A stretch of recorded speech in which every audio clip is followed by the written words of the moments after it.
안녕하세요. 태블로 기초실습 교육에 참석해 주셔서 감사합니다. 저는 태블로에서 솔루션 엔지니어로 일하고 있는 박소영이라고 합니다. 오늘 여러분과 함께 태블로 기초실습 교육을 진행할 예정입니다. 그리고 저 외에도 현재 태블로의 직원분들이 참여해주고 계신데요.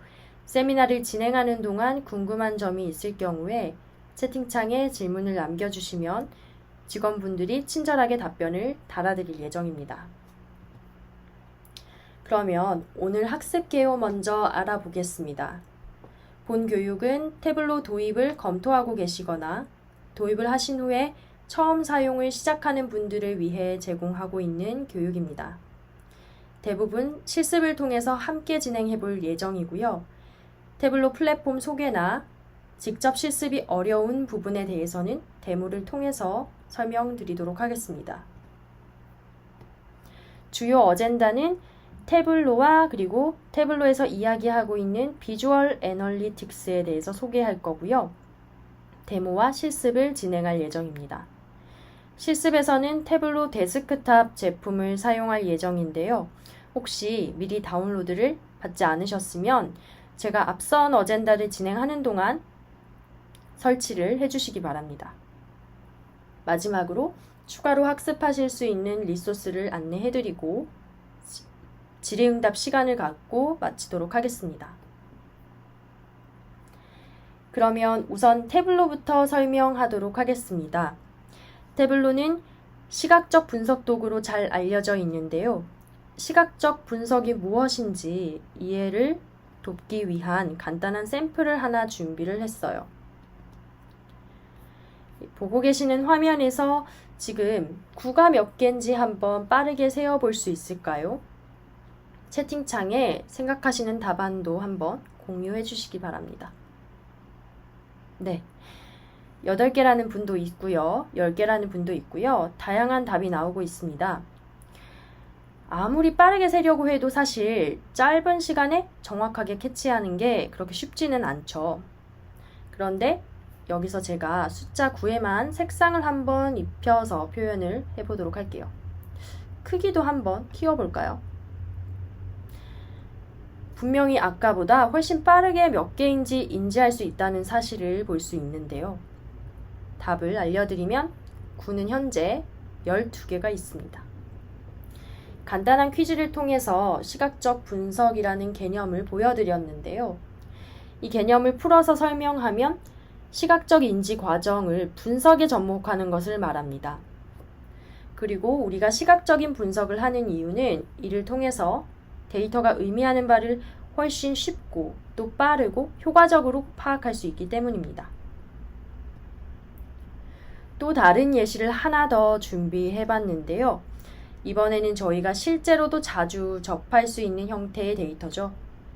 화면을 보시면 동남권, 동북권, 서남권, 서북권 각 지역별로 매장이 있고요. 매장의 매출과 수익 데이터가 표 형태로 요약이 되어 있습니다. 우리가 굉장히 익숙하게 접하는 테이블 형태의 데이터입니다. 이 경우에는 우리가 데이터를 가지고 분석을 한다고 했을 때는 단순히 매출이나 수익뿐만 아니라 각각 분산은 어떻고 평균은 어떻고 또 두 변수 간의 상관계수가 어떤지 같은 것들을 살펴볼 수 있겠죠. 지금 통계적 수치를 단순하게 표 형태로 나열해서 살펴봤을 때는 지역별로 차이가 없는 것처럼 보이는데요. 진짜 차이가 없는지 이번에는 똑같은 데이터를 제가 한번 시각적으로 보여드릴게요. 앞서서 통계적인 수치로 봤을 때는 차이가 없었는데 이렇게 보니 각 지역별로 고유한 특징이 있었네요. 예를 들어서 동북권 경우에는 모든 매장이 비슷한 형태로 매출과 수익이 발생을 했는데 이 매장 3에서 유독 높은 수익이 발생을 했고 이것이 평균 수익의 상승에 기여를 한 것을 볼 수 있고요. 서북권 같은 경우에는 대부분 매장의 매출이 비슷한데 매출과 수익이 매우 특출한 아웃라이어가 하나 있습니다. 이처럼 데이터를 우리가 시각적으로 표현했을 때 비로소 이해할 수 있는 것들이 있습니다. 네, 사실 많은 분들이 이 데이터 시각화와 시각적 분석의 개념을 혼동하곤 하는데요. 태블로에서 이야기하는 이 시각적 분석은요, 그저 왼쪽에 보이는 이러한 표 형태의 데이터를 차트로 형상화해서 시각화하는 것을 의미하진 않습니다. 태블로에서 말하는 시각적 분석은 결과가 아닌 과정에 주목합니다. 시각적 분석의 결과를 만들어내는 것이 목표가 아니고 분석을 수행하는 당사자가 분석의 수행 과정에서 파생되는 다양한 질문에 대답하기 위해서 반복적으로 데이터를 시각화하고 인사이트를 찾아내는 그 모든 과정을 지칭합니다. 예를 들어서 앞서 표현했던 시각적인 형태와 다른 형태로 차트를 구성을 해본다든지 다른 기준으로 데이터를 추가로 탐색을 해볼 수도 있겠죠. 더 나아가서 분석의 과정에서 우리가 어떤 문제를 발견했다면 이 클릭을 통해서 그 영향을 즉각적으로 확인함으로써 숨어있는 인사이트를 찾아내 볼 수도 있을 것입니다. 이 태블로는 회사가 가지고 있는 사명이 있습니다. 사람들이 데이터를 보고 이해할 수 있도록 돕는다는 것이 그것인데요. 과거에는 전문적인 기술을 갖고 있는 분들만이 데이터 분석을 했다면 요즘에는 누구나 데이터를 보고 분석하고자 하는 니즈가 점점 강해지고 있습니다. 이러한 상황에서도 사람들이 데이터를 쉽게 보고 이해할 수 있도록 그 환경이 조성되도록 돕는 것이 태블로의 지향점이라고 이야기할 수 있습니다. 태블로는 이러한 사명하에 데이터를 분석하고자 하는 모든 사람들이 사용할 수 있도록 도입 형태를 지원합니다. 개인의 경우에는 본인이 분석하는 여러 가공이나 분석 작업을 하실 때 태블로를 도입하셔서 시간 절약의 효과를 기대할 수 있을 거고요. 팀 같은 경우에는 개인이 분석한 결과를 모아서 신속하게 의사결정을 내리는 데 도움을 받을 수 있을 거고요. 회사나 기관 같은 경우에는 데이터 기반에서 기업 문화를 정착하기 위한 플랫폼으로 태블로 도입을 할 수 있을 것입니다. 그래서 태블로는 모든 사람들, 심지어 조직까지도 데이터를 기반으로 의사결정을 내릴 수 있도록 돕는다라고 이해하시면 될 것 같습니다. 지금까지 태블로의 지향점을 중심으로 설명을 드렸고요. 이러한 사상이 담긴 태블로의 제품군을 알아보겠습니다. 우선 분석 시스템이 갖춰야 할 환경에 대해서 한번 생각을 해볼게요. 내가 갖고 있는 데이터에 연결을 한 다음 연결한 데이터를 분석할 수 있는 형태로 준비할 수 있어야 될 거고요.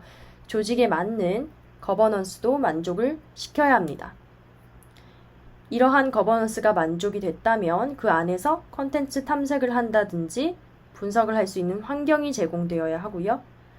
이러한 결과를 다른 사용자와 공유하고 협업할 수 있어야 할 겁니다. 태블로는 이러한 분석 플랫폼으로서의 모든 기능을 제공합니다.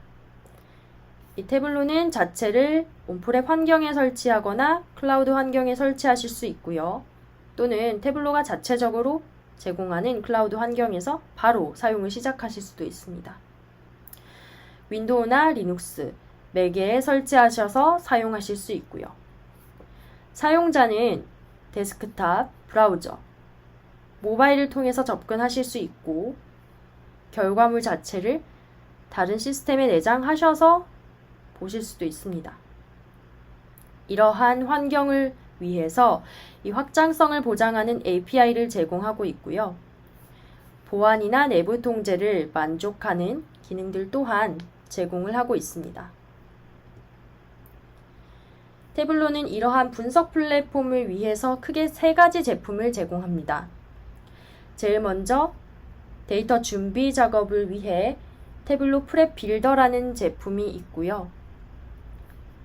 잘 정리되어 있는 데이터를 가지고 시각적인 탐색과 분석을 할 수 있는 태블로 데스크탑이 있습니다. 그리고 만들어진 결과물을 공유할 수 있는 태블로 서버가 있는데요. 여기 보시면 온라인이 있고요. 서버가 있네요.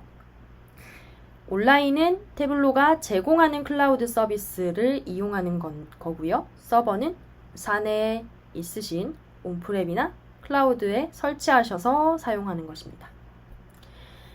추가로 보다 강력한 거버넌스의 니즈가 있다면 서버 매니지먼트와 데이터 매니지먼트 애드온을 고려하실 수 있습니다.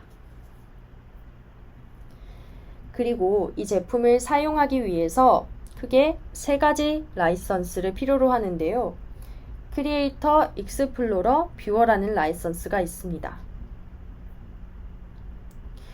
저희 제품과 이 라이선스의 관계에 대해 분석 과정과 함께 한번 설명을 드려볼게요. 먼저 아래쪽에는 내가 분석해야 할 데이터가 있다고 하면요. 만약에 이 데이터가 잘 정리되어 있으시면 바로 데스크탑에 연결하셔서 분석을 하실 수 있습니다. 그런데 만약에 데이터에 대해서 정리가 필요하시면 태블로 프랩 빌더를 이용해서 데이터에 연결을 하시고요. 그 데이터를 결합하고 정리하고 변형하는 단계를 거치시고 이 데이터를 태블로 데스크탑으로 가져오셔서 분석을 하실 수 있습니다. 이 분석된 결과는 태블로 온라인이나 서버에 게시를 하실 수 있고요. 마찬가지로 태블로 프랩으로 만들어진 데이터 소스 역시 게시를 하실 수 있습니다. 이때 데이터의 연결부터 분석, 그리고 게시 작업을 하실 때에는 크리에이터 라이선스가 필요합니다. 그런데 어떤 사용자는 만들어진 결과물을 서버나 온라인에서 조회하거나 열람만 하셔도 된다고 하면 그 경우에는 뷰어라는 라이선스를 사용하실 수 있고요. 나는 서버 온라인에 올려져 있는 결과물이나 데이터를 가지고 편집하고 분석을 수행해야 한다면 익스플로러라는 라이선스가 필요합니다. 이 크리에이터와 나머지 라이선스의 차이점은요.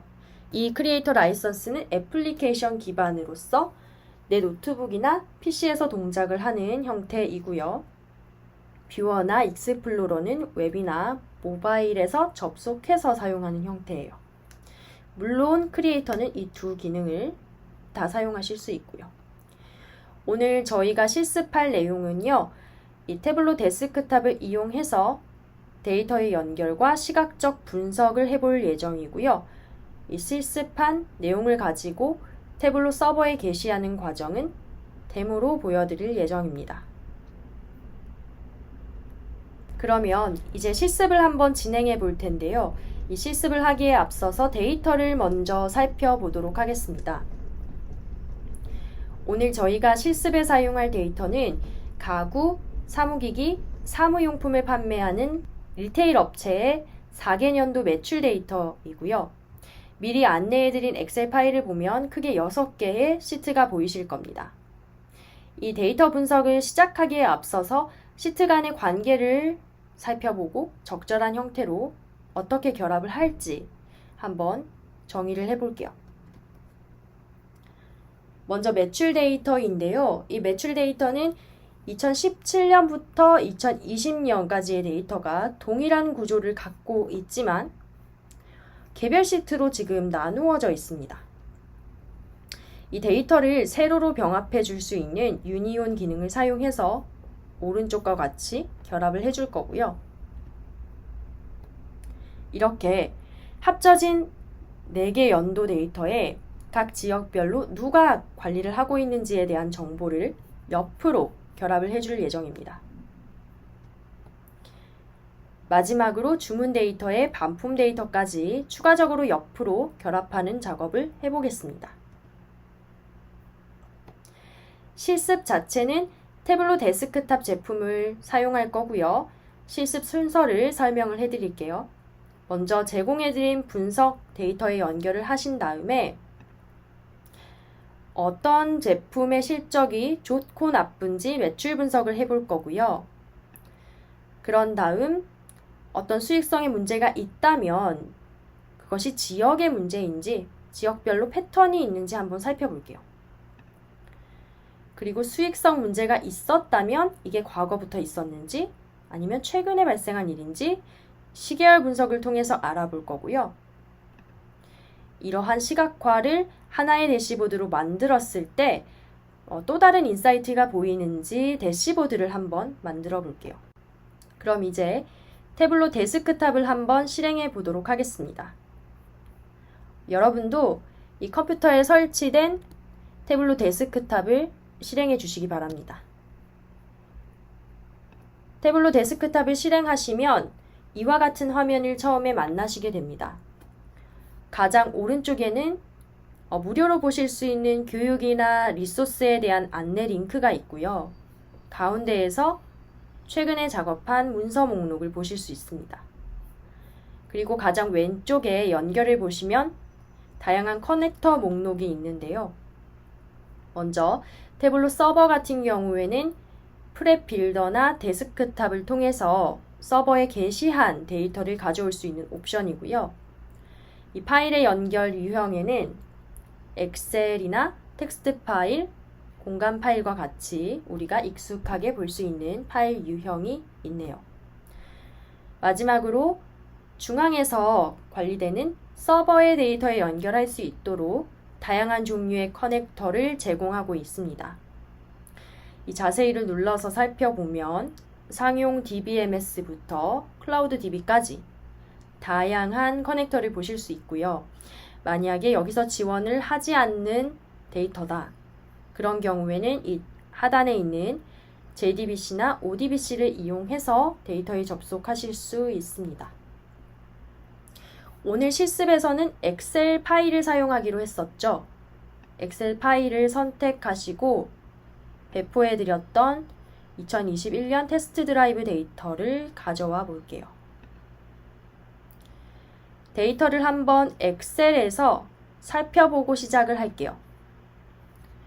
보시는 것처럼 4개의 연도로 나뉜 주문 데이터가 있고요. 관리자, 반품 데이터가 있습니다.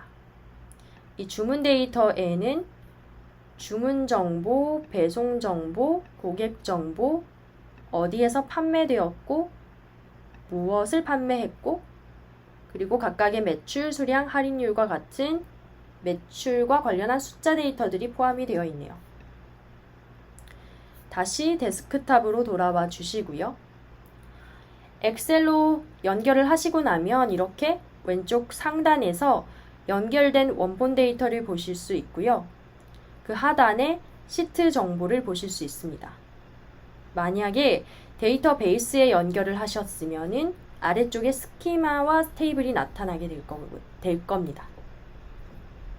우선 저희는 주문 데이터를 추가하기로 했는데요. 이때 현재 4개로 데이터가 나누어져 있는 것을 병합해서 가져오기 위해서 유니온이라는 결합 옵션을 사용하기로 했었습니다. 왼쪽에 보시면 새 유니온이라는 추가 조건이 있는데요. 이것을 끌어다가 여기로 테이블 끌기에 놓아주세요. 그러면 유니온 대상을 지정하는 창이 하나 보이실 겁니다.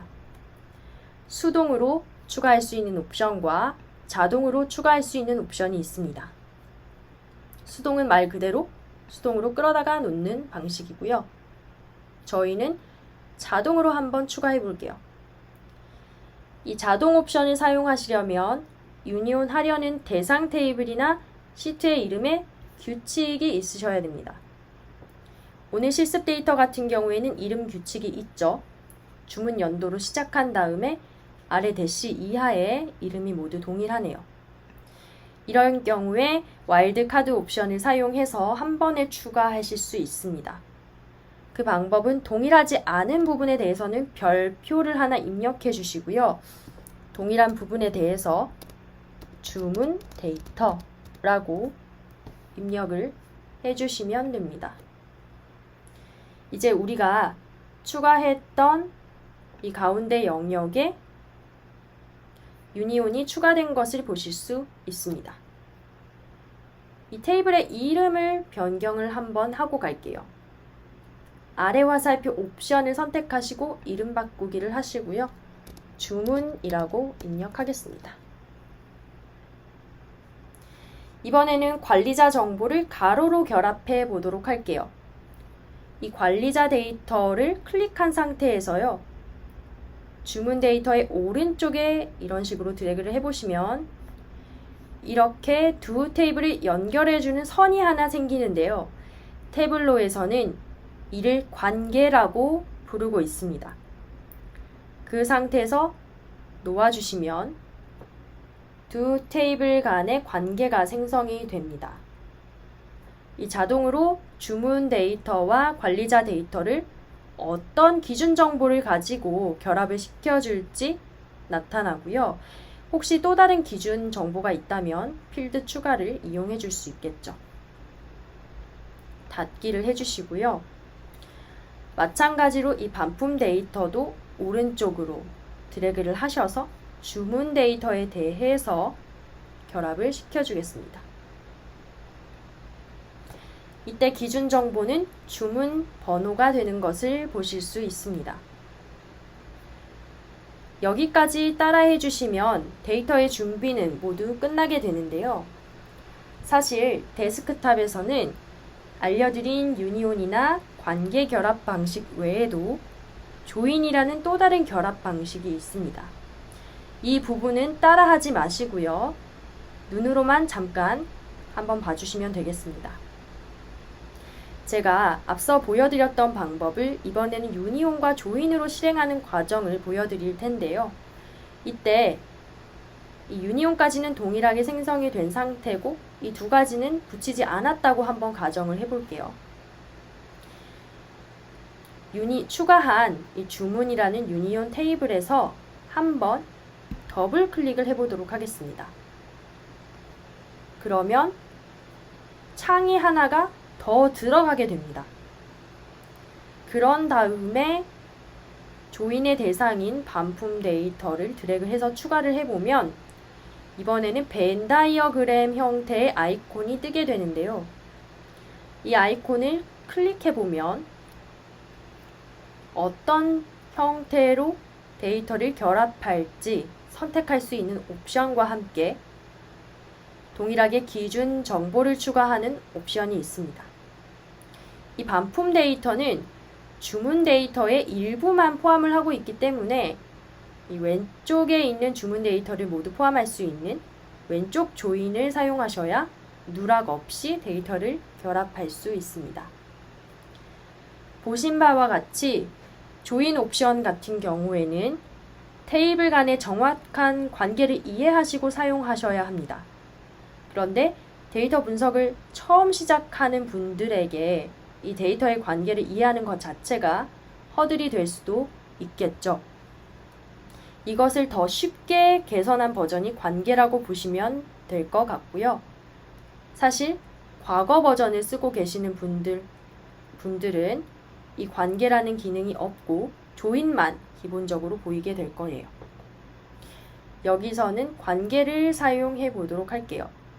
추가했던 조인은 제거를 다시 해주도록 할 거고요. 이 창도 닫아줄게요. 이번에는 우측 상단을 한번 주목을 해볼까요? 연결 옵션이라는 것이 보이실 텐데요. 태블로에서는 크게 라이브와 추출이라는 두 가지 옵션을 제공합니다. 이 라이브는요, 실시간으로 쿼리를 던지는 옵션이고요. 실시간 반영 데이터를 불러올 수 있지만 만약에 연결하시는 데이터의 사이즈가 굉장히 방대하고 데이터베이스의 성능이 좋지 않다면 퍼포먼스에 제약이 발생할 수 있습니다. 반대로 추출은 연결한 DB로부터 우리가 추출을 실행하는 시점에 인메모리로 데이터를 가져오게 되고요. 따라서 보다 빠르게 퍼포먼스가 실행이 되고 다만 데이터의 수정이나 변경이나 증분을 반영하기 위해서는 추출을 새로 고쳐주셔야 합니다. 이 두 가지 옵션은 토글 형태로 언제든지 왔다 갔다 변경을 하실 수 있고요. 저희는 추출 옵션을 한번 선택을 해볼게요. 그런 다음에 하단으로 보시면은 이 시트 1이라는 버튼이 보이실 텐데요. 이것을 클릭을 해주시고요. 그러면 이제 보시는 것처럼 추출 원본을 어디에 저장할지 파일 저장 옵션이 뜨게 됩니다. 이 추출이라는 과정이 메모리 처리를 위해서 데이터를 이동시키는 것이기 때문이죠.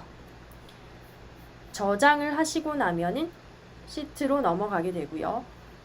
저 같은 경우에는 한번 작업을 했던 것이 있기 때문에 덮어 씌우는 리플레이스로 저장을 해볼게요.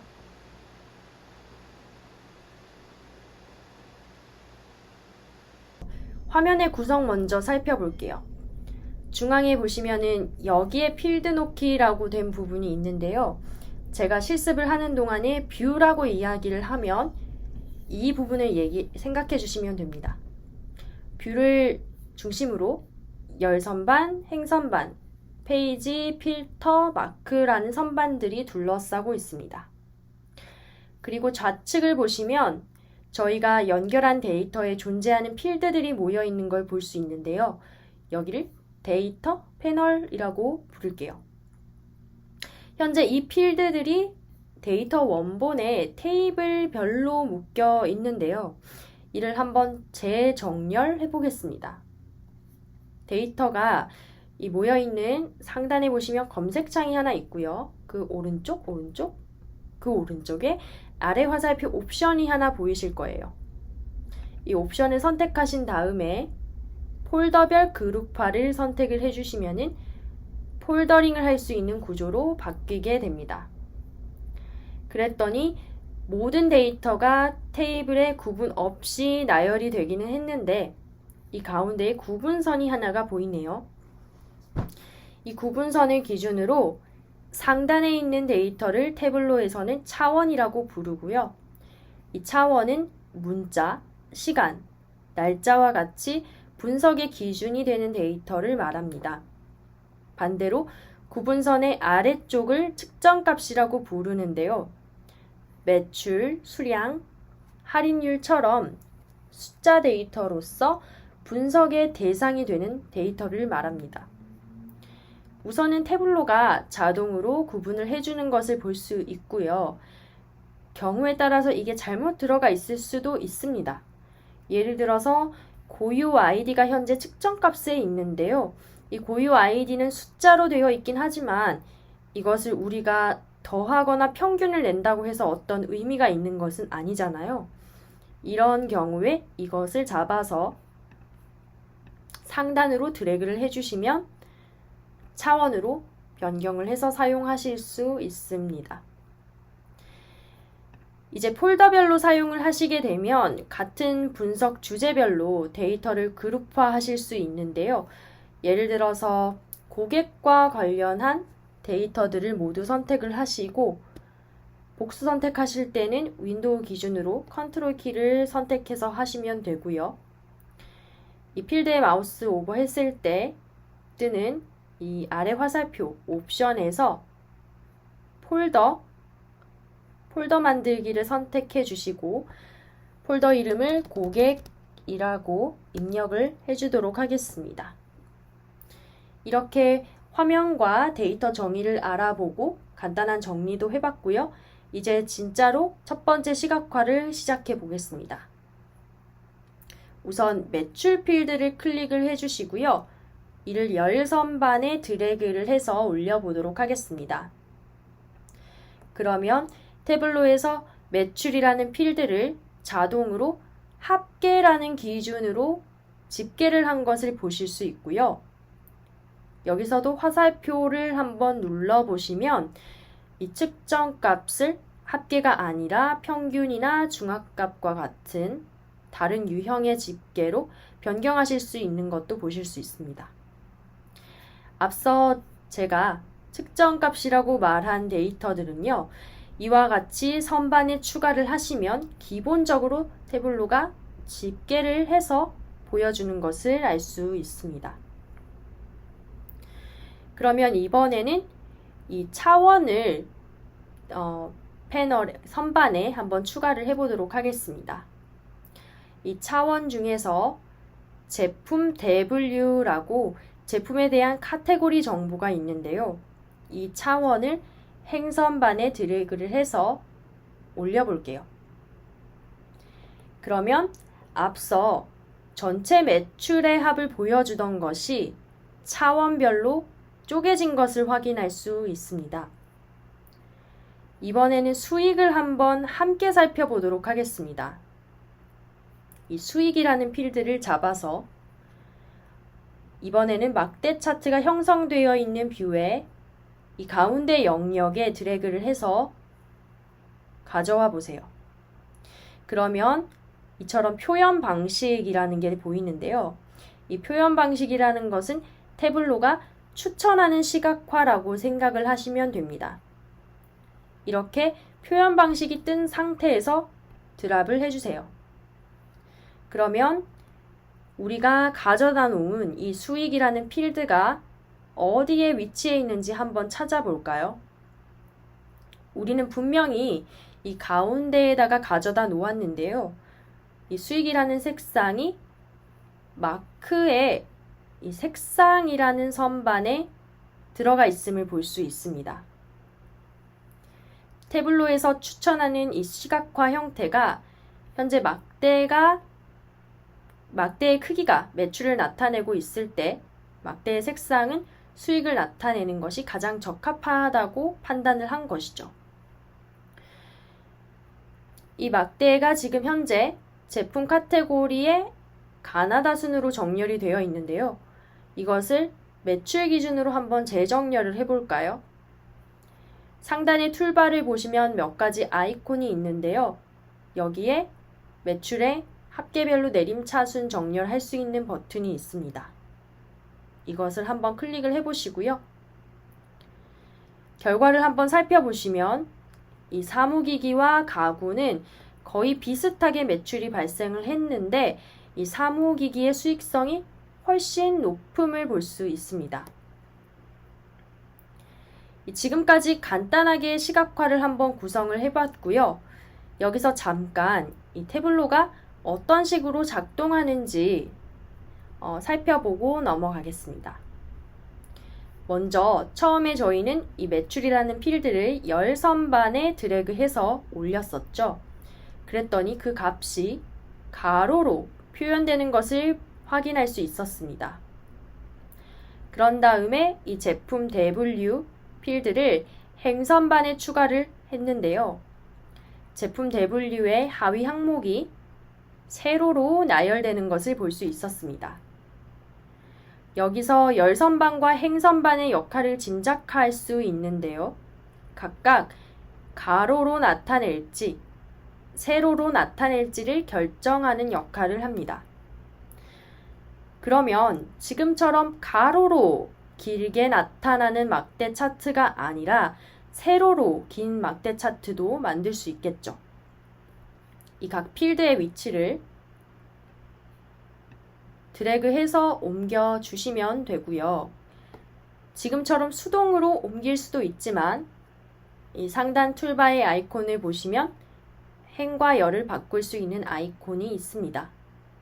이것을 이용해서 다시 가로막대 차트로 변경을 해줄게요. 다음으로 수익이라는 필드가 들어간 마크 카드에 한번 주목을 해볼까요? 여기에는 크게 5가지의 선반이 있습니다. 이 5가지의 선반에 어떤 필드를 추가하느냐에 따라서 뷰가 영향을 받게 됩니다. 예를 들어서 현재 색상 선반에 추가되어 있는 이 수익 필드를 끌어다가 그 옆에 있는 크기 선반으로 이동을 한번 해보시겠어요? 그러면 이 표현된 막대의 크기가 수익의 크기에 따라서 다르게 표현된 것을 볼 수 있고요. 레이블로도 한번 이동을 해볼게요.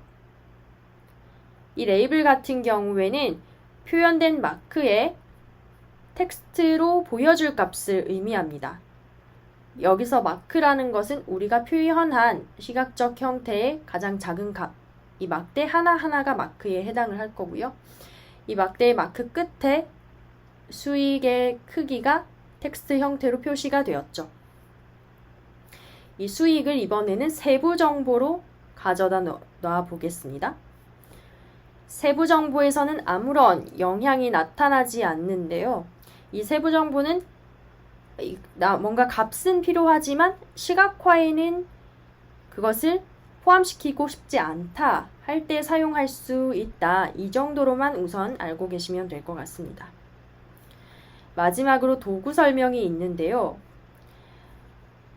각각의 마크에 이렇게 마우스를 오버하셨을 때 뜨는 이 상자를 도구 설명이라고 부릅니다. 이 도구 설명을 한번 클릭을 해보시면 편집할 수 있는 창이 뜨고요. 이 도구 설명에 나타내고 싶은 정보를 도구 설명 선반에 추가를 해서 추가를 하실 수 있고, 또 편집창에 들어오시면 텍스트의 사이즈를 키우거나 색상을 변경하는 등의 서식도 지정을 하실 수 있습니다. 정리하면 이 행과 열과 마크 각각의 선반에 어떤 필드들이 올라가 있고, 또 마크의 표현을 무엇으로 선택했느냐에 따라서 이 가운데에 나타나는 시각화의 결과가 달라진다고 보시면 되겠습니다. 수익을 다시 색상 선반으로 이동을 시켜 놓고요. 여기까지 정리된 상태에서 이번에는 제품의 중분류 수준까지 데이터를 한 번 더 쪼개서 확인을 해 볼게요. 아까 특히 가구 카테고리의 경우에는 수익이 매출의 크기에 비해서 미약한 것을 볼 수 있었는데, 이 가구 카테고리의 경우에 보다 좀 더 자세히 알아볼 필요가 있을 것 같습니다. 이 중분류 수준으로 표현을 하는 방법은 굉장히 간단하겠죠. 이 제품 중분류 필드를 드래그 하셔서 행선반에 추가로 놓아주시면 될 거고요. 물론 이렇게 하셔도 되는데, 사실 제품 대분류와 중분류 간에는 종속 관계가 있습니다. 제품 대분류 안에 중분류가 속하게 되죠. 이런 경우에는 데이터 간의 관계를 맺어서 시각화를 하실 수 있습니다. 이를 위해서 제품 중분류와 대분류를 행선반에서 드랍을 한번 해보도록 할게요. 이때 드랍을 하실 때에는 선반이나 혹은 표현 방식이라고 뜨지 않는 영역으로 빼주시고요. 관계가 있는 필드들을 한번 선택을 해볼까요? 제품 대분류, 제품 중분류, 그리고 제품명에 대해서 복수 선택을 하신 후에 아래 화살표 옵션을 선택해 주시고요. 계층을 한번 만들어 보겠습니다. 계층 만들기를 선택하시고 이 이름을 제품군이라고 입력을 해줄게요. 이렇게 계층을 생성을 하시고 난 다음에 다시 제품 대분류를 행선반에 가져다 놓으면 필드 왼쪽에 플러스 버튼이 나타나게 됩니다. 이 플러스 버튼을 선택할 때마다 그 하위의 수준으로 드릴 다운하고 또 드릴 업하면서 데이터를 탐색할 수 있게 되고요. 이렇게 중분류 수준까지 데이터를 나눠서 살펴봤더니 아까 전에는 보이지 않았던 이 탁자에서 수익성 문제가 발생하고 있는 것을 볼 수 있습니다. 그러면 이제 이번에는 한번 지역별로는 문제가 없는지 살펴볼게요. 이 지역이라는 필드를 끌어다가 열 선반에 매출의 왼쪽에 추가를 해볼 거고요. 그리고 툴바에서 표준이라고 되어 있는 옵션에서 이 옵션을 전체 보기로 바꾸셔서 화면의 크기를 시원하게 변경을 해보도록 하겠습니다. 결과를 살펴보면 이 가구의 탁자는 사실 호남 지역을 제외하고는 모든 지역에서 수익성 문제가 발생하고 있음을 볼 수 있습니다. 오늘 진행하는 내용은 향후 동영상도 별도로 제공할 예정입니다. 혹시 중간에 놓치셨더라도 동영상을 통해서 복습하실 수 있으니 참고해 주시고요. 지금까지 발견한 이 첫 번째 인사이트에 대한 내용을 시트 1에 저장을 해 놓고 다음 시트로 가서 다른 기준으로 데이터 탐색을 해볼 텐데요. 우선 이 시트의 이름을 수정해 볼게요. 시트 1에서 마우스를 갖다 놓고 더블 클릭을 하시면 시트 이름을 수정할 수 있게 되고요. 저는 제품별 매출 및 수익이라고 입력을 하도록 할게요. 그런 다음 두 번째 시트를 추가하기 위해서 이 바로 오른쪽에 있는 막대 차트 아이콘을 클릭해 보겠습니다. 이 두 번째 시트에서는 지역을 중심으로 분석을 진행해 볼 건데요. 일단 왼쪽 데이터 패널을 보시면 지역과 관련한 필드에는 국가, 시도, 시군구가 있습니다. 이 세 가지 데이터를 순서대로 더블 클릭을 한번 해보도록 하겠습니다. 국가, 시도, 시군구. 그러면 행선반에 데이터가 추가가 되는데요. 열선반에 들어가 있는 시군구도 행선반으로 이동을 시켜주시고요. 어떤 항목들이 속해 있는지를 눈으로 쭉 살펴볼게요. 그 다음에 지역도 한번 추가를 해보도록 하겠습니다. 이 지역은 시도 앞쪽으로 드래그를 하셔가지고 놓아주시고요. 이 지역 필드를 살펴보면은 경기도와 서울특별시를 수도권이라고 정의를 하였고 경상남도, 경상북도 등을 영남이라고 묶어주고 있습니다. 시도 정보를 한 단계 더 묶어주는 필드임을 알 수 있습니다. 이렇게 지역과 관련해서 어떤 데이터가 현재 들어있는지 행선반에 추가를 해서 살펴보았고요.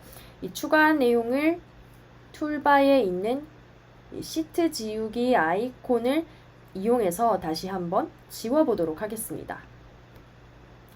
사실 어떤 데이터가 지역과 연관이 되어 있으면 태블로에서는 이 데이터를 지도 형태로 시각화하실 수 있습니다. 이를 위해서 선행해야 하는 작업을 한번 진행을 해볼게요. 먼저 국가라는 필드의 왼쪽의 아이콘을 보시면 현재 ABC로 되어 있는데요. 이 데이터가 문자열 데이터임을 나타내고 있습니다. 해당 아이콘을 선택했을 때 가장 하단에 있는 지리적 역할이라는 옵션을 한번 선택해 보시면 여기서 국가 지역이라는 옵션을 부여해 줄 수 있네요. 마찬가지로 시도 옆에 있는 지리적 역할에서 주, 시, 도를 선택해 주시고요. 혹시 현재 2021.2의 이전 버전을 사용하고 계시면 이 부분이 그냥 시, 대시, 도 이렇게 보이실 거예요. 마찬가지로 시군구에 대해서도 지리적 역할에 가셔서 시군구를 선택해 주도록 하겠습니다. 마찬가지로 이것도 2021.2 버전으로 이번에 업데이트가 되면서 명칭이 수정이 되었는데요. 그 전 버전을 쓰고 계시면은 이 부분이 카운티라고 나오실 것입니다. 그러면 지리 정보를 담고 있음을 뜻하는 지구본 아이콘으로 각각 변경이 된 것을 보실 수 있습니다. 마지막으로 이 지역에 대해서도 지리적 역할을 부여해 줄 수 있는데요. 이 경우에는 태블로에서 기본으로 제공하고 있는 옵션은 사실 없고요.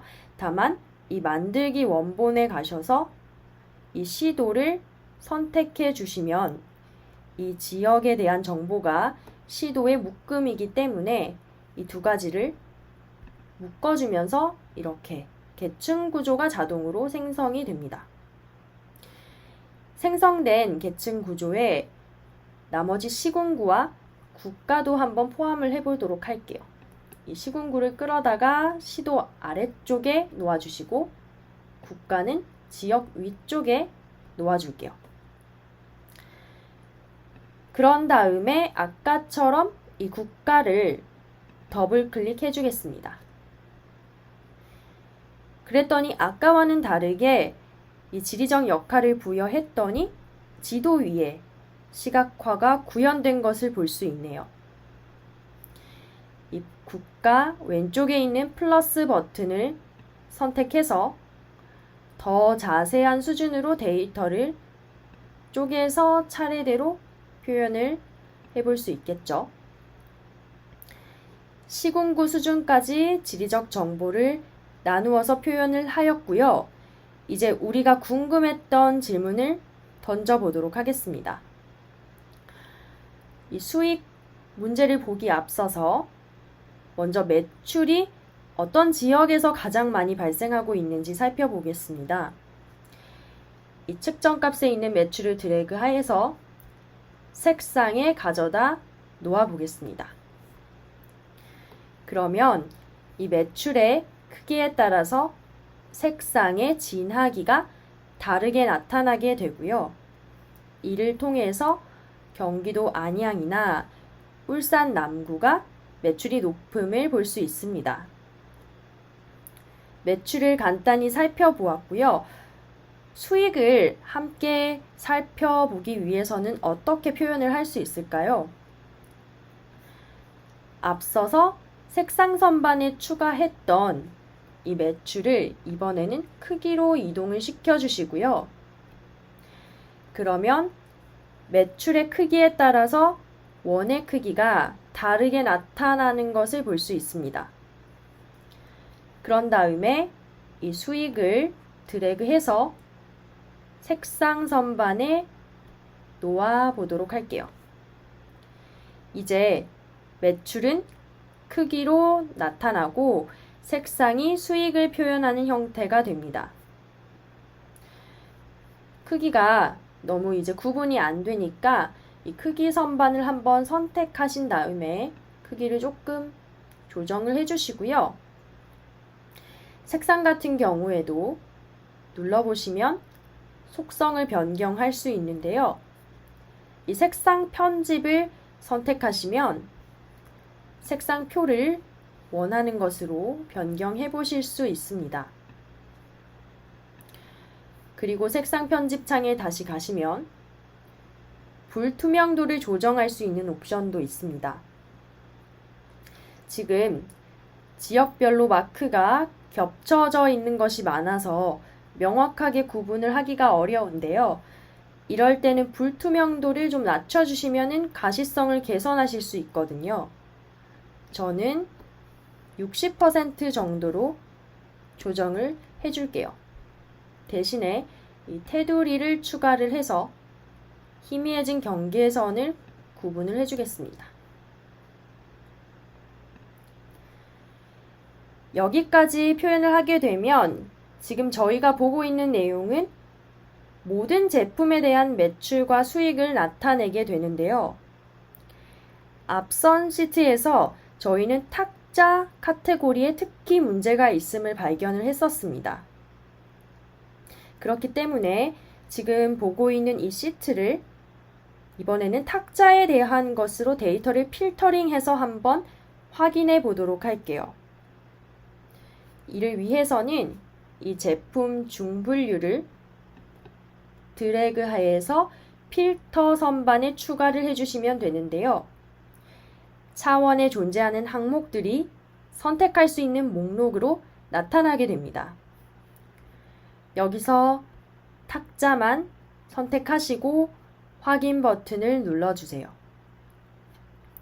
이렇게 아주 간단하게 필터를 추가하셔서 범위를 적용하시고 결과를 확인할 수 있고요. 이 추가한 필터는 당연히 변경을 하실 수 있겠죠. 아까 저희가 보았던 이 필터 편집 창으로 돌아가셔도 되지만 매번 들어가서 변경하고 확인하고 하기에는 이 과정이 번거로울 수 있습니다. 그럴 경우에 이 필터의 옵션에서 필터 표시를 선택해서 오른쪽 워크시트 오른쪽에 필터 컨트롤을 띄워주시면 쉽게 필터 값 변경을 하실 수 있습니다. 만약에 이 창이 보이지 않으시면 이 표현 방식이 선택된 상태라서 그런 거니까 이 표현 방식을 한 번 더 클릭하셔서 창을 숨겨주시고요. 현재는 저희가 이 필터 값을 하나 클릭할 때마다 그 결과가 반영이 되고 있는데요. 이러한 필터 컨트롤을 어떻게 작동할 것인지도 변경하실 수 있어요.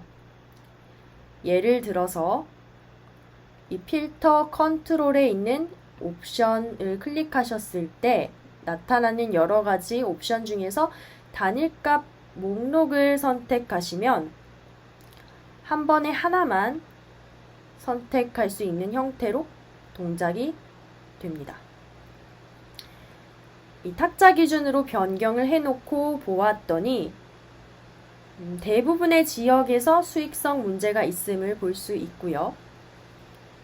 특히 이 안산 지역이 가장 문제가 크다는 사실을 알 수 있습니다.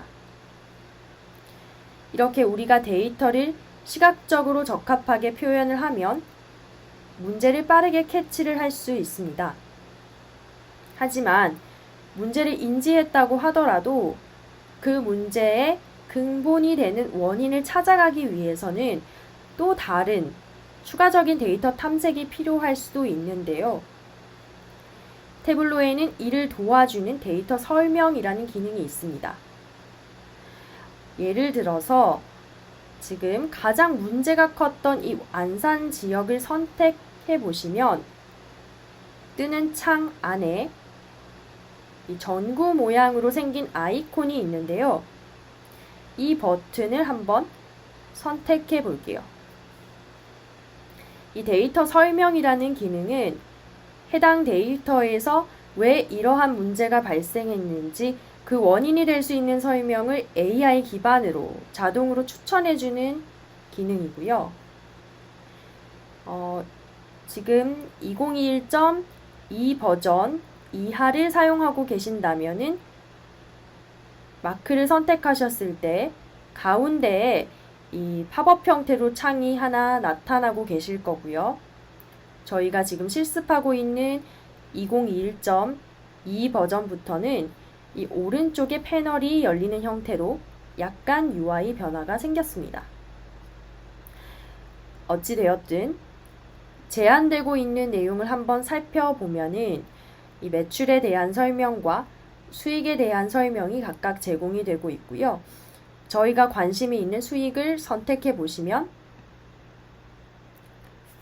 레코드 수가 4개고, 즉 안산에서 발생한 탁자 주문건이 4건이라는 정보를 알 수 있고요. 이 4건의 주문건 중에서 전반적인 평균 수익을 크게 떨어뜨리는 극한값이 하나 있음을 알려주고 있네요. 레코드 세부 정보 하단에 전체 데이터 보기를 눌러보시면 나타나는 창에서 주문 탭을 선택해 보실 수 있는데요. 여기 가시면 개별 레코드에 대한 세부 정보도 자세히 확인을 하실 수 있어요. 이 문제의 극한값인 레코드를 보면은 현재 400만 원 이상의 마이너스 수익이 발생을 하고 있고요. 할인율이 나머지 3건의 주문건에 비해서 굉장히 높음을 알 수 있네요. 보고 계셨던 전체 데이터 보는 창은 닫아주시고요. 이 외에도 제안하고 있는 이 시각적 분석의 결과를 다른 시트에서 크게 볼 수 있도록 워크시트에서 열기를 하실 수도 있고요. 이처럼 태블로는 사용자가 찾고 있는 대답에 근접할 수 있도록 여러 가지 기능들을 제공을 하고 있습니다. 지금까지 찾은 이 내용은 지역별 수익성이라는 이름으로 시트를 저장을 해 놓고요. 다음 시트에 가서 이어서 분석을 진행을 해 볼게요. 이 데이터의 설명창은 닫아주도록 하겠습니다. 이번에는 이 탁자 제품의 수익성 문제가 과연 언제부터 발생했는지 파악하기 위해서 시계열 분석을 한번 수행해 볼게요. 새로운 시트 하나를 추가해 주시고요. 시계열 분석을 할 때에는 시간이나 날짜 같은 정보가 필요합니다. 주문 일자 필드를 보시면은 캘린더 아이콘을 통해서 이 데이터가 날짜 형태의 데이터임을 알 수 있습니다. 이 주문 일자 필드를 더블 클릭을 해보겠습니다. 그러면 열선반에 주문 일자에 연도라는 필드가 들어간 것을 볼 수 있습니다. 그리고 이 왼쪽에 플러스 버튼이 있는데요. 태블로는 날짜 필드에 대해서는 기본적으로 계층 구조를 내장하고 있습니다. 따라서 이 열선반 또는 행선반에 처음에 추가를 해주시면은 가장 상위의 개념인 연도 기준으로 집계를 해서 보여주게 되고요. 드릴 다운을 해보시면 드릴 다운 하실 때마다 분기, 월, 일 수준으로 드릴 다운이 되는 것을 보실 수 있습니다. 여기서는 연도별, 월별 수준까지만 한번 살펴볼게요. 필요 없는 필드는 드랍을 해주면 되겠죠. 이 주문 일자의 일자를 빼고요. 분기도 제거를 해줄게요. 이제 우리가 보고 싶은 측정 값을 뷰의 어딘가에 추가를 해주면 되는데요. 여기서부터는 지금까지 저희가 배운 내용을 복습한다고 생각해 보시고 같이 한번 정답을 찾아가 보도록 하겠습니다. 먼저 연도별로, 월별로 매출을 보고 싶다면 이 매출 필드를 어디로 드래그해서 가져오면 좋을까요? 저는 이 매출 필드를 행선반에 드래그해서 올려주도록 할게요. 그러면 이 세로로 매출의 합계에 대해 축이 표현이 되고 라인 차트가 생성이 되는 것을 볼 수 있습니다. 이때 세로로 데이터가 표현되는 이유는 우리가 행선반에 매출 필드를 추가했기 때문이겠죠. 그러면 왜 하필 라인 차트로 그려졌을까요? 그것은 이 마크 카드에 보시면은 자동이라고 되어 있는 부분, 이것이 이제 옵션인데요. 이 옵션에 영향을 받는 것입니다. 만약에 우리가 아무것도 특정 유형을 선택하지 않았다고 하면은 뷰에 어떤 데이터가 추가됐느냐에 따라서 태블로가 적합한 시각적 형식을 자동으로 선택해 주게 되고요. 그 추천된 형태가 라인인 것입니다. 이것을 다른 시각적 형태로 변경하고 싶다면은 옵션을 선택해서 이런 식으로 변경을 해줄 수 있는 거죠. 여기서는 자동으로 그대로 두고요. 이 매출의 트렌드를 살펴보면요. 연도에 따라서 점차 매출이 증가하고 있는 흐름인 것을 볼 수 있습니다. 이 점차적인 증가의 흐름을 보다 자세히 한번 살펴보고 넘어가겠습니다. 지금까지 저희는 이 왼쪽에서 데이터 패널만 사용을 하고 있었는데요. 이 데이터 패널의 오른쪽에 보시면은 분석이라는 또 다른 탭이 있습니다. 이 분석이라는 탭에 한번 들어가 볼게요. 이 분석의 탭에서 평균 라인을 끌어다가 추가해 주실 수 있는데요. 이 추가를 하시게 되면은 세 가지 기준 중에 하나를 선택하도록 되어 있습니다. 먼저 테이블에 추가를 해볼까요? 그러면은 4개 연도 전체에 걸쳐서 계산된 평균 매출이 추가가 되네요. 이 결과를 툴바에서 뒤로 가기를 눌러가지고 실행 취소를 한번 해주시고요. 다시 한번 평균 라인을 끌어다가 놓아 볼 텐데요. 이번에는 테이블 옆에 있는 패널에 추가를 해볼게요. 이번에는 연도별로 쪼개서 계산한 평균 매출을 확인할 수 있게 됩니다.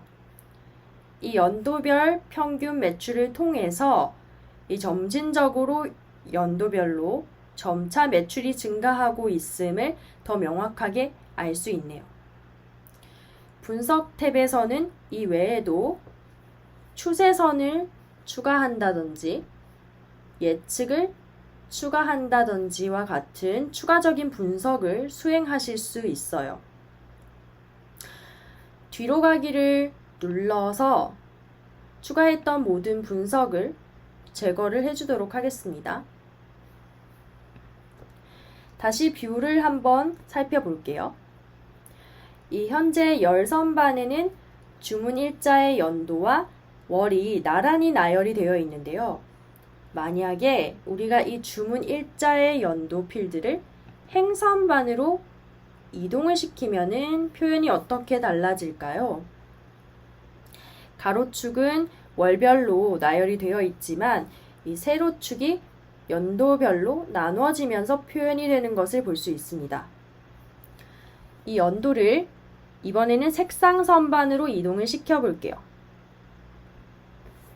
그러면 동일한 세로축 위에서 연도별로 매출의 크기가 서로 다른 색상의 라인으로 표현이 되는 것을 볼 수 있습니다. 이렇게 표현하는 경우에는 서로 다른 연도끼리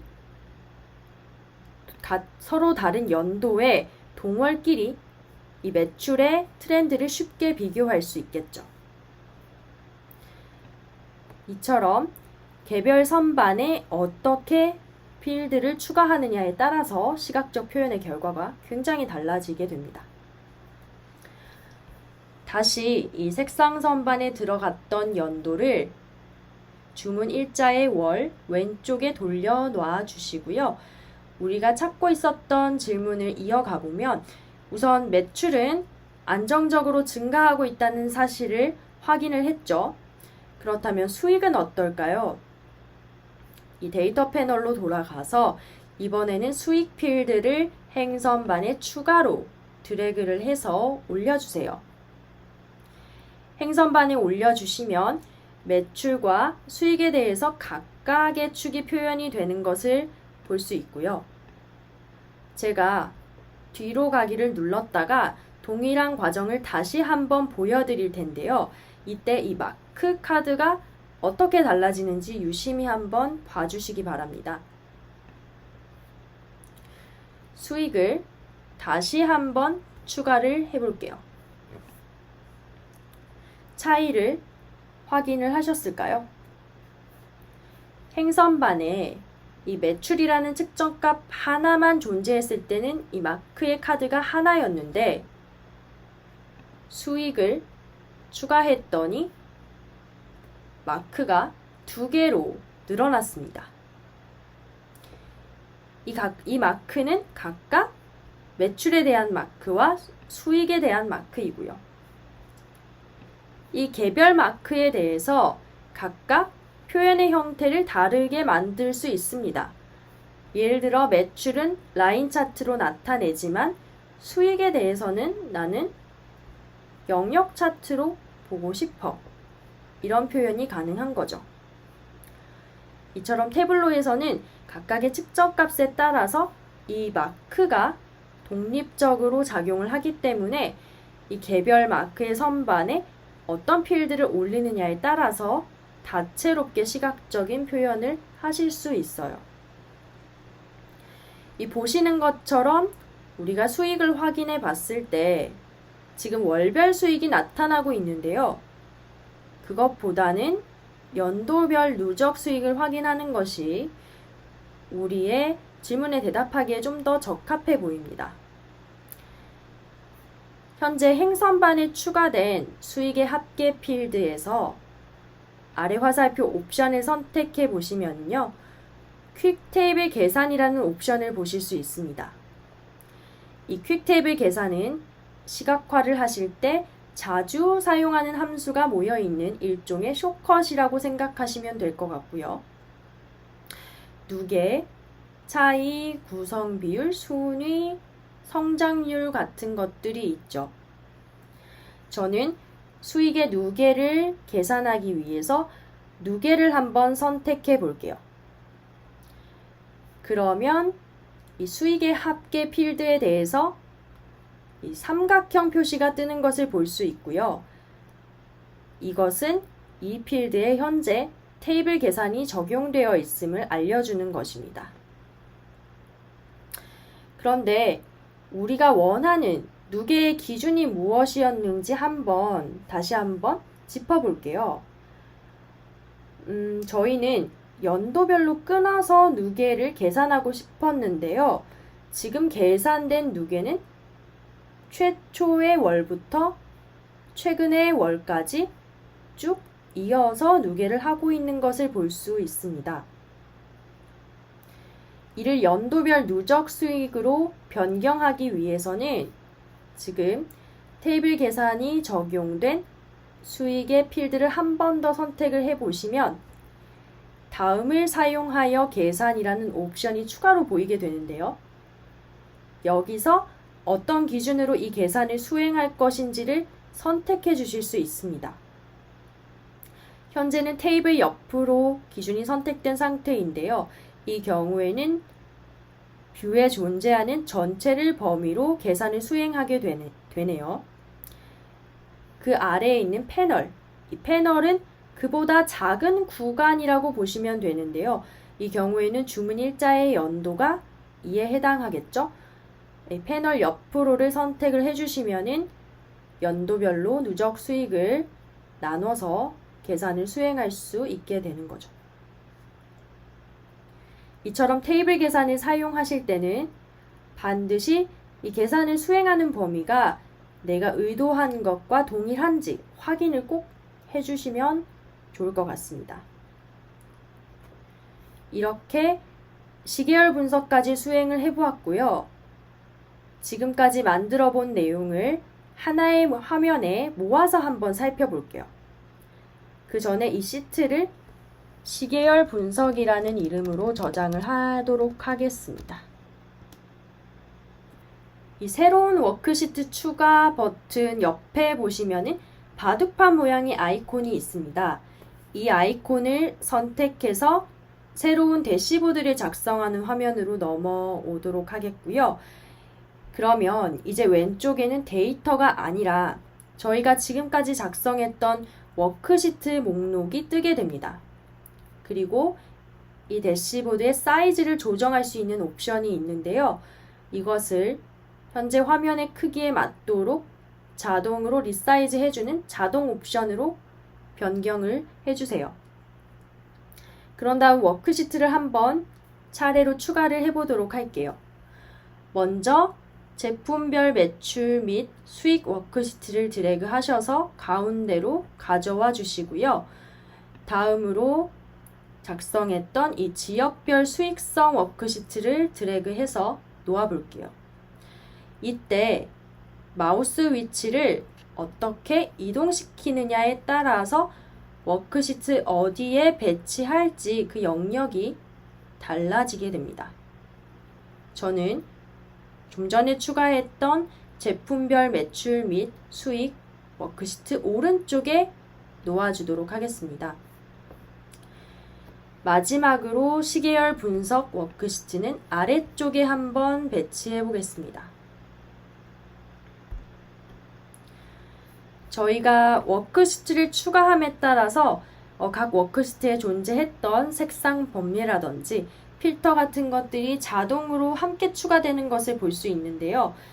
이 화면을 정리하기 위해서 필터는 여기서는 저희가 다른 방법으로 동작을 또 만들어 볼 거기 때문에 삭제를 해주도록 하겠고요. 범위에도 그냥 깔끔하게 모두 제거를 해줄게요. 이렇게 3개의 시트를 하나로 구성하신 다음에 아까 저희가 이제 처음에 문제가 되었던 탁자 제품에 대해서 분석을 하도록 해볼게요. 제품별 매출 및 수익 워크시트를 선택해 주시고요.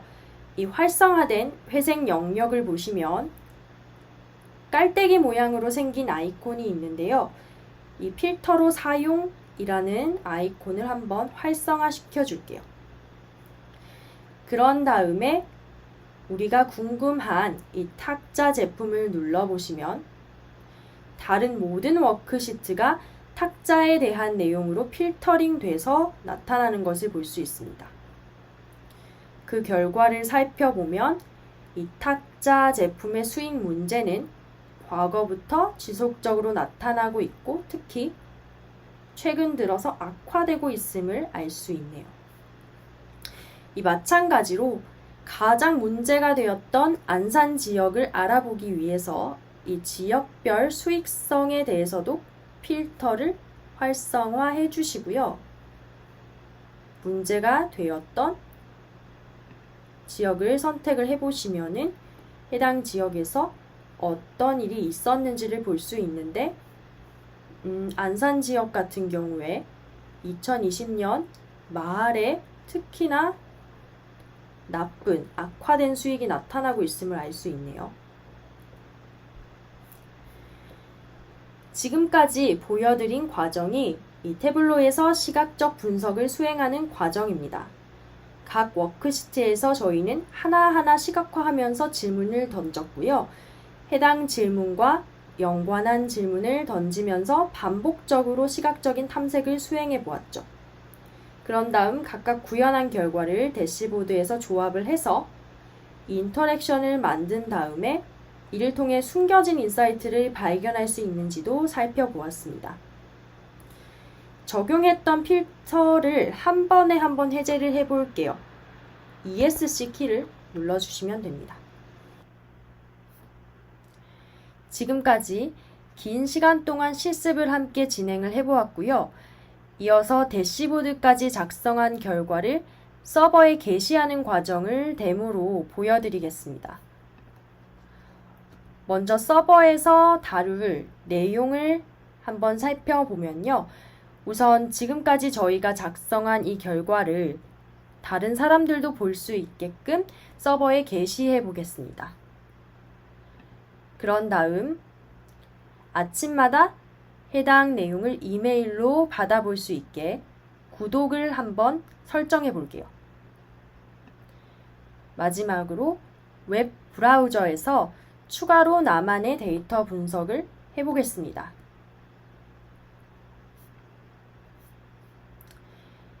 메뉴에 있는 서버에 클릭을 해보시면은 접근 가능한 서버에 로그인을 하실 수 있습니다. 저는 미리 서버에 로그인을 해둔 상태이고요. 이 통합 문서를 게시해 보도록 할게요. 오늘 평가판을 사용하시는 분들은 이 과정은 실습을 직접 하시기 어렵기 때문에 데모를 봐주시면 되겠고요. 혹시 크리에이터 유저시라면 이 부분도 같이 한번 실습해 보셔도 좋을 것 같습니다.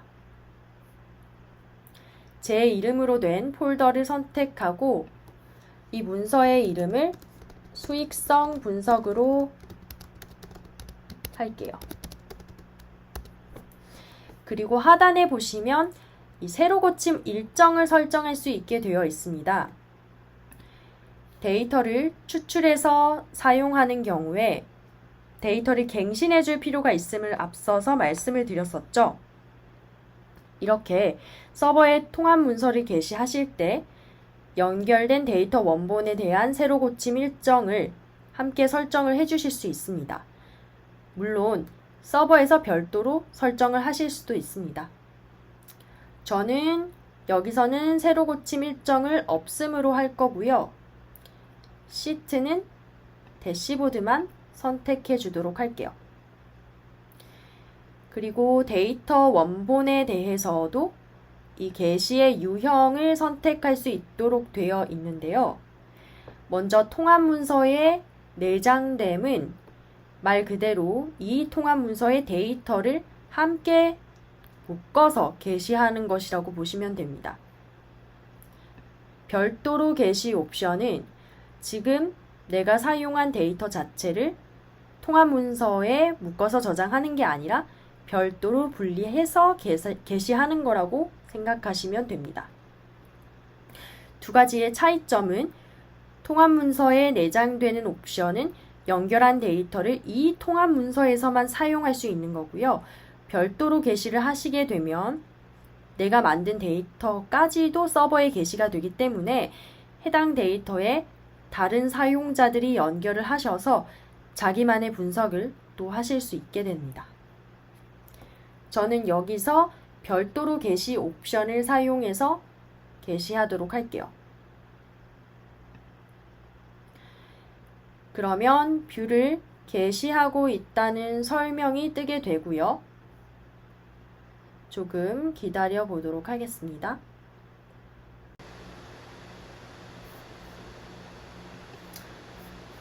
네, 보시는 것처럼 웹 브라우저 창에 제가 게시한 대시보드가 올라간 것을 보실 수 있고요.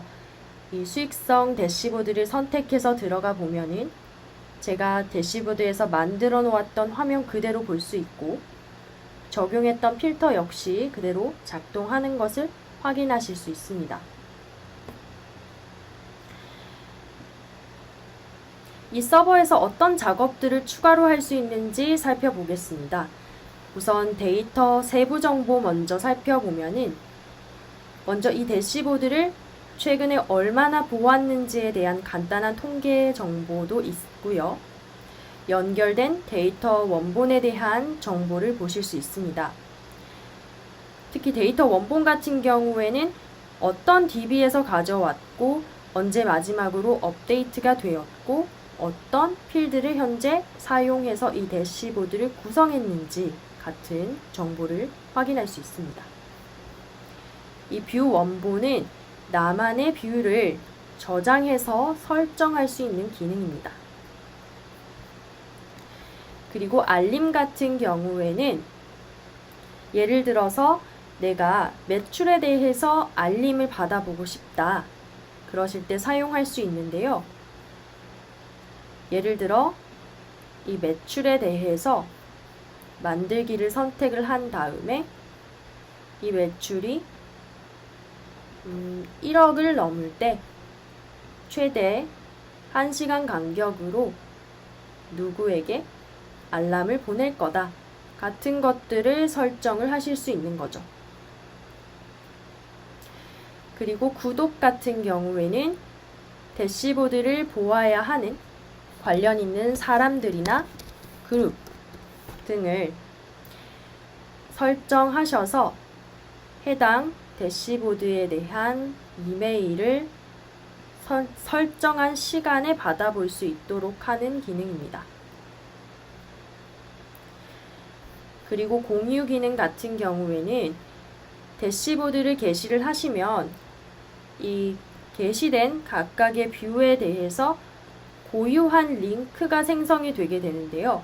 이 링크 자체를 다른 시스템에 내장하여 사용하실 수 있도록 하고 있습니다. 기능을 제공하고 있습니다.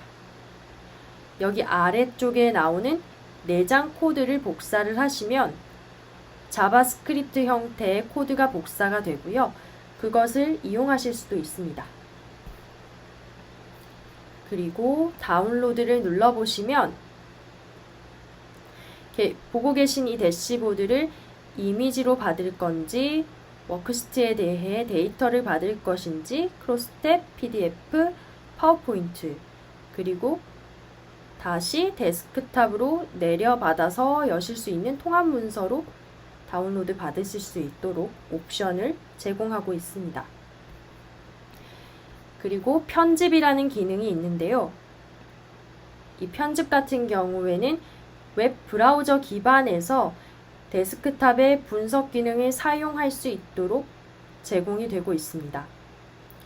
해당 문서에 대한 편집 권한이 있는 크리에이터, 익스플로러 사용자에게만 이 편집 권한이 제공이 되고요. 뷰어는 이 기능을 사용하실 수 없겠죠. 보고 계시는 이 화면이 웹 브라우저이고요. 사실 데스크탑의 화면과 UI가 거의 동일하신 것을 보실 수 있죠. 이렇게 웹상에서 편집창에 들어왔으니 간단한 분석을 한번 수행해 보겠습니다. 이번에는 이 표현 방식을 이용해서 한번 빠르게 시각화를 작성해 볼 건데요. 이 표현 방식은 내가 선택한 데이터의 조합을 고려해서 가장 적합한 시각화 유형을 자동으로 추천해주는 기능이라고 설명을 드렸었죠. 우선 제품의 대분류, 그리고 중분류, 그리고 매출을 복수로 선택을 한 다음에 표현 방식을 확인해 보면 이 세 가지 데이터로 그릴 수 있는 시각화 유형에 대해서 색상으로 하이라이트가 되는 것을 볼 수 있고요. 그 중에서도 막대 차트를 가장 추천하고 있음을 알 수 있습니다. 추가로 수익도 한번 선택해 볼게요. 이번에는 매출과 이 수익의 상관관계를 알 수 있는 스캐터 차트 유형이 가장 추천되고 있습니다. 저는 이 트리맵을 이용해서 데이터를 살펴보고 싶습니다. 지금 보시는 것처럼 트리맵을 구현했더니 각각의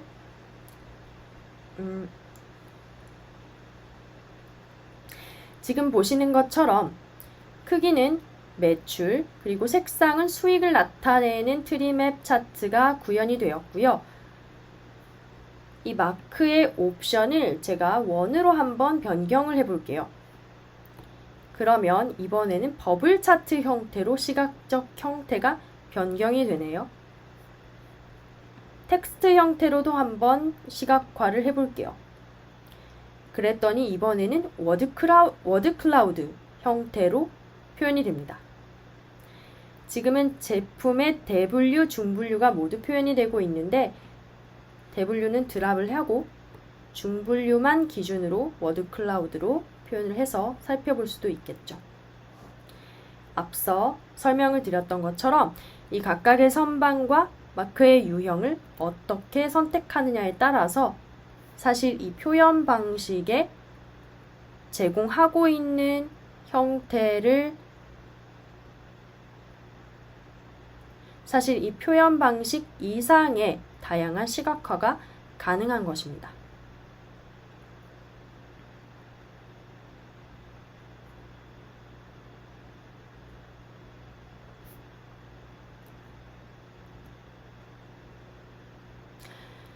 여기까지 서버를 알려드렸고요. 마지막으로 오늘 교육만으로는 부족하다고 생각하신다면은 이러한 사이트에서 좀 더 많은 정보를 얻어보실 수 있습니다.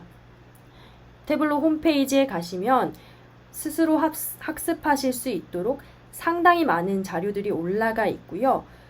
무료 교육 동영상을 통해서 학습을 시작하실 수도 있고 오늘 저희가 라이브로 진행했던 모든 교육의 녹화본이나 주제별로 진행했던 웨비나들도 모두 확인하실 수 있습니다.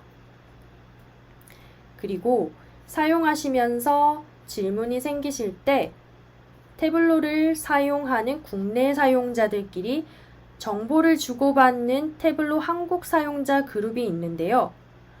여기 가시면 이미 태블로를 잘 사용하고 계시는 사용자분들이 서로 질문의 답변도 달아드리고 있으니까 오늘 교육이 끝난 후에 가입을 해보시면 좋을 것 같습니다. 이 외에도 태블로 퍼블릭이라는 사이트가 있는데요. 이 사이트는 전 세계에 있는 태블로 사용자들이 자발적으로 자신들이 만든 멋진 시각화 결과물을 활발하게 공유를 하고 있는 사이트입니다. 이 모방은 학습의 지름길이라고 하잖아요. 이 퍼블릭을 보시다가 궁금한 대시보드가 생기신 경우에 이 대시보드를 다운로드를 받으실 수 있는데요. 예를 들어 이 휴먼 리소스 대시보드를 어떻게 만들었는지 궁금하다면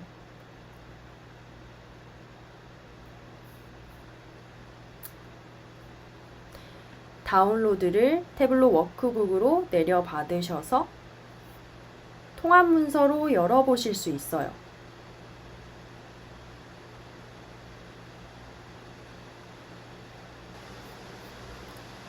네, 개별 워크시트에 가셔서 해당 시각화를 구현하기 위해서 각각의 선반들에 또 마크들에 어떤 필드들이 들어가 있는지 같은 것들을 확인을 해보시면은 실력을 향상하시는데 굉장히 도움이 많이 되실 것입니다.